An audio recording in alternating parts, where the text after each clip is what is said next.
Hello, 6th grade. I hope you're enjoying your snow day. I'm here with you virtually today. We're going to read chapter 26 of Anne of Green Gables and then discuss it a little bit afterward. So get your book, open up to chapter 26. The story club is formed. As I'm reading, make sure you're following along in the book with me. Junior Avonlea found it hard to settle down to humdrum existence again. To Anne in particular, things seemed fearfully flat, stale, and unprofitable after the goblet of excitement she had been sipping for weeks. Could she go back to the former quiet pleasures of those faraway days before the concert? At first, as she told Diana, she did not really think she could. I'm positively certain, Diana, that life can never be quite the same again as it was in the olden days, she said mournfully, as if referring to a period of at least 50 years back. Perhaps after a while I'll get used to it, but I'm afraid concerts spoiled people for everyday life. I suppose that is why Marilla disapproves of them. Marilla is such a sensible woman. It must be a great deal better to be sensible, but still, I don't believe I'd really want to be a sensible person because they are so unromantic. Mrs. Lynde says that there is no danger of my ever being one, but you can never tell. I feel just now that I may grow up to be sensible yet, but perhaps that is only because I'm tired. I simply couldn't sleep last night for ever so long. I just lay awake imagining the concert over and over again. That's one splendid thing about such affairs. It's so lovely to look back at them. Eventually, however, Avonlea School slipped back into its old groove and took up its old interests. To be sure, the concert left traces. Ruby Gillis and Emma White, who had quarreled over a point of precedence in their platform seats, no longer sat at the same desk, and a promising friendship of 3 years was broken up. Josie Pye and Julia Bell did not speak for 3 months because Josie Pye had told Bessie Wright that Julia Bell's bow, when she got up to recite, made her think of a chicken jerking its head, and Bessie told Julia. None of the Sloanes would have any dealings with the Bells because the Bells had declared that the Stones had too much to do in the program, and the Sloanes had retorted that the Bells were not capable of doing the little thing they had to do properly. Finally, Charlie Sloane fought Moody Spurgeon McPherson because Moody Spurgeon had said that Anne Shirley put on airs about her recitations, and Moody Spurgeon was licked. Consequently, Moody Spurgeon's sister Ella May would not speak to Anne Shirley all the rest of the winter. With the exception of these trifling frictions, work in Miss Stacy's little kingdom went on with regularity and smoothness. The winter weeks slipped by. It was an unusually mild winter, with so little snow that Anne and Diana could go to school nearly every day by way of the birch path. On Anne's birthday, they were tripping lightly down it, keeping eyes and ears alert amid their chatter for Miss Stacy, who had told them that they must soon write a composition on A Winter's Walk in the Woods, and it behooved them to be observant. "Just think, Diana, I'm 13 years old today," remarked Anne in an awed voice. "I can scarcely realize that I'm in my teens. When I woke up this morning, it seemed to me that everything must be different." "You've been 13 for a month, so I suppose it doesn't seem such a novelty to you as it does me. It makes life seem so much more interesting. In 2 more years, I'll be really grown up. It's a great comfort to think that I'll be able to use big words then without being laughed at. Ruby Gillis says she means to have a beau as soon as she's 15, said Diana. Ruby Gillis thinks nothing but beaux, said Anne disdainfully. She's actually delighted when anyone writes her name up in a take notice, for all she pretends to be mad. But I'm afraid that is an uncharitable speech. Mrs. Allen says we should never make uncharitable speeches, but they do slip out so often before you think, don't they? I simply can't talk about Josie Pye without making an uncharitable speech, so I never mention her at all. You may have also noticed that. I'm trying to be as much like Mrs. Allen as I possibly can, for I think she's perfect. Mr. Allen thinks so too. Mrs. Lynde says he just worships the ground she treads on, and she doesn't really think it right for a minister to set his affections so much on a mortal being. But then, Diana, even ministers are humans and have their besetting sins just like everybody else. I had an interesting talk with Mrs. Allen about besetting sins last Sunday afternoon. There are just a few things it's proper to talk about on Sundays, and that is one of them. My besetting sin is imagining too much and forgetting my duties. I'm striving very hard to overcome it, and now that I'm really 13, perhaps I'll get on better. In 4 more years, we'll be able to put our hair up, said Diana. Alice Bell is only 16, and she's wearing hers up, but I think that's ridiculous. I shall wait till I'm 17. If I had Alice Bell's crooked nose, said Anne decidedly, I wouldn't. But there, I won't say what I was going to say because it was extremely uncharitable. Besides, I was comparing it with my own nose, and that's vanity. I'm afraid I think too much about my nose ever since I heard that compliment about it long ago. It really is a great comfort to me. Oh, Diana, look, there's a rabbit. There's something to remember for our woods composition. I really think the woods are just as lovely in the winter as in the summer. They're so white and still, and if they were asleep and dreaming pretty dreams, as if they were asleep and dreaming pretty dreams. I won't mind writing that composition when its time comes, sighed Diana. I could manage to write about the woods, but the one we're to hand in on Monday is terrible. The idea of Miss Stacy telling us what to write a story out of our own heads. Why, it's as easy as in a wink, said Anne. It's easy for you because you have an imagination, retorted Diana. But what would you do if you had been born without one? I suppose you have your composition all done? Anne nodded, trying hard not to look virtuously complacent and failing miserably. I wrote it last Monday evening. It's called The Jealous Revival, or In Death Not Divided. I read it to Marilla, and she said that it was stuff and nonsense. Then I read it to Matthew, and he said it was fine. That is the kind of critic I like. It's a sad, sweet story. I just cried like a child while I was writing it. It's about 2 beautiful maidens called Cordelia Montmorency and Geraldine Seymour, who lived in the same village and were devotedly attached to each other. Cordelia was a regal brunette with a coronet of midnight hair and dusky flashing eyes. Geraldine was a queenly blonde with hair spun like gold and velvety purple eyes. I never saw anybody with purple eyes, said Diana dubiously.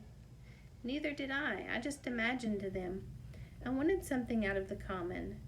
Geraldine had an alabaster brow, too. I found out what an alabaster brow is. That is one of the advantages of being 13. You know so much more than you did when you were only 12. Well, what became of Cordelia and Geraldine? Asked Diana, who was beginning to feel rather interested in their fate. They grew in beauty side by side until they were 16. Then Bertram de Vere came to their native village and fell in love with the fair Geraldine. He saved her life when her horse ran away with her in a carriage, and she fainted in his arms. And he carried her home 3 miles, because, you understand, the carriage was all smashed up. I found it rather hard to imagine the proposal because I had no experience to go by. I asked Ruby Gillis if she knew anything about how men proposed, because I thought she'd likely be an authority on the subject, having so many sisters married. Ruby told me she was hid in the hall pantry when Malcolm Andrews proposed to her sister Susan. She said Malcolm told Susan that his dad had given him the farm in his own name, and then said, "What do you say, darling pet, if we get hitched this fall?" And Susan said, "Yes, no, I don't know, let me see." And there they were, engaged as quick as that. But I don't think that sort of proposal was a very romantic one. So in the end, I had to imagine it out as well as I could make it. I made it very flowery and poetic, and Bertram went on his knees, although Ruby Gillis says it isn't done nowadays.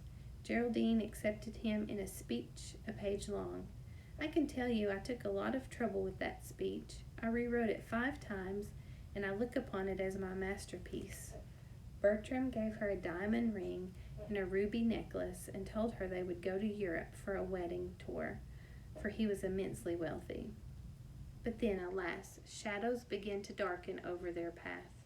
Cordelia was secretly in love with Bertram herself, and when Geraldine told her about the engagement, she was simply furious, especially when she saw the necklace and the diamond ring. All her affection for Geraldine turned to bitter hate, and she vowed that she would never marry Bertram. But she pretended to be Geraldine's friend, the same as ever. One evening they were standing on the bridge over a rushing, turbulent stream, and Cordelia, thinking they were alone, pushed Geraldine over the brink with a wild mocking, "Ha ha ha!" But Bertram saw it all, and he at once plunged into the current, exclaiming, "I will save thee, my peerless Geraldine." But alas, he had forgotten he couldn't swim, and they were both drowned, clasped in each other's arms. Their bodies were washed ashore soon afterwards. They were buried in one grave, and their funeral was most imposing, Diana. It's so much more romantic to end a story up with a funeral than a wedding. As for Cordelia, she went insane with remorse and was shut up in a lunatic asylum. I thought that was a poetical retribution for her crime.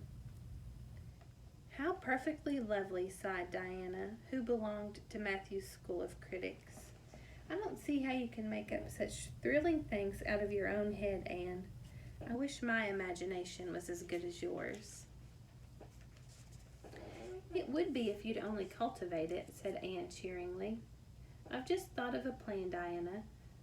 Let you and I have a story club all our own and write stories for practice. I'll help you along until you can do them by yourself. You ought to cultivate your imagination, you know. Miss Stacy says so. Only we must take the right way. I told her about the haunted wood, but she said we went the wrong way about it in that." This was how the story club came into existence.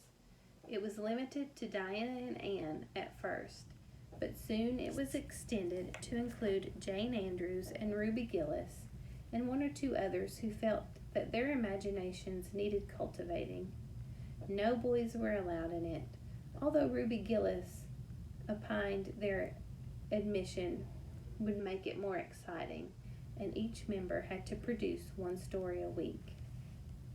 "It's extremely interesting," Anne told Marilla. "Each girl has to read her story out loud, and then we talk it over. We are going to keep them all sacredly and have them read to our descendants. We each write under a nom de plume. Mine is Rosamond McMorency. All the girls do pretty well. Ruby Gillis is rather sentimental. She puts too much love making into her stories, and you know too much is worse than too little. Jane never puts any because she says it makes her feel so silly when she is to read it out loud. Jane's stories are very sensible. Then Diana puts too many murders into hers. She says most of the time she doesn't know what to do with the people, so she kills them off to get rid of them. I mostly always have to tell them what to write about, but that isn't hard, for I have millions of ideas. I think this story writing business is the foolishest yet, scoffed Marilla. You'll get a pack of nonsense into your heads and waste time that should be put on your lessons. Reading stories is bad enough, but writing them is worse. But we're so careful to put a moral into them all, said Marilla, explained Anne. I insist upon that. All the good people are rewarded, and all the bad ones are suitably punished. I'm sure that must have a wholesome effect. The moral is a great thing. Mr. Allen says so. I read one of my stories to him and Mrs. Allen, and they both agreed that the moral was excellent. Only they laughed in the wrong places. I like it better when people cry. Jane and Ruby almost always cry when I come to the pathetic parts. Diana wrote her Aunt Josephine about our club, and her Aunt Josephine wrote back that we were to send some of our stories, so we copied out 4 of our very best and sent them. Miss Josephine Barry wrote back that she had never read anything so amusing in her life. That kind of puzzled us because the stories were all very pathetic, and almost everybody died. But I'm glad Miss Barry liked them.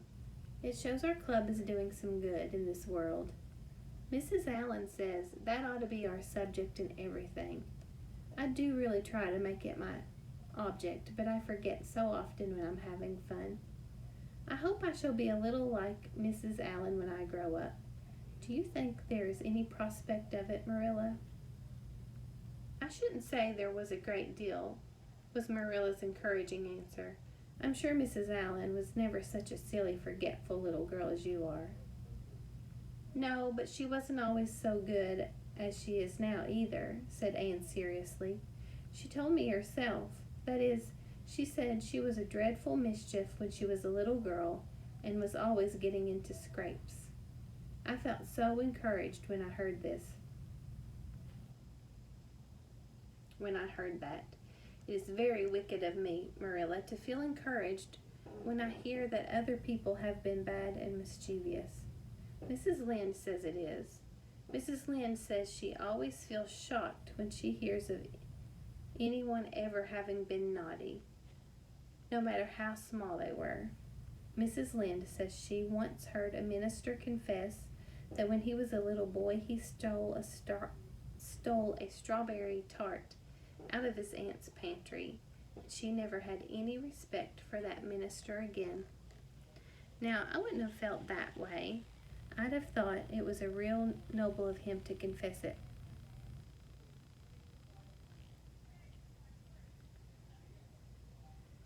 And I'd have thought what an encouraging thing it would be for small boys nowadays who do naughty things and are sorry for them to know that perhaps they may grow up to be ministers in spite of it.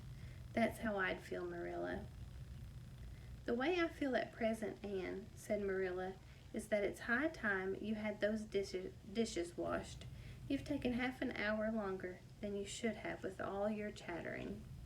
Learn to work first and talk afterwards. Okay, let's talk a little bit about chapter 26. In the chapter, Anne was talking about besetting sins. Do you remember what Anne's besetting sin was? Anne's besetting sin was that she used her imagination too much, and that often caused her to not get her work done correctly and quickly. In the story, they're talking about a composition that they have to write for school. So a story they had to write for school. And Diana told Anne, well, it's going to be really easy for you to write your composition. Why did she think that? Okay, she thought that because Anne had such a great imagination, and Diana says she doesn't have that imagination. Why did Anne suggest that she and Diana form a story club?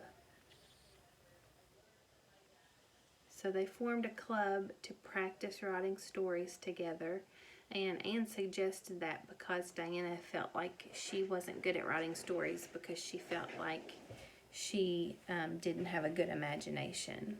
So Anne said, if you practice using your imagination, you'll get better at using your imagination. In the story, what is meant by nom de plume? Anne said that everyone in the story club wrote under a nom de plume. And what that means is they used a fake name. They didn't use their real name. Okay, so that's the end of chapter 26. And I hope you enjoyed it, and I hope you enjoy the rest of your snow day. Bye, guys.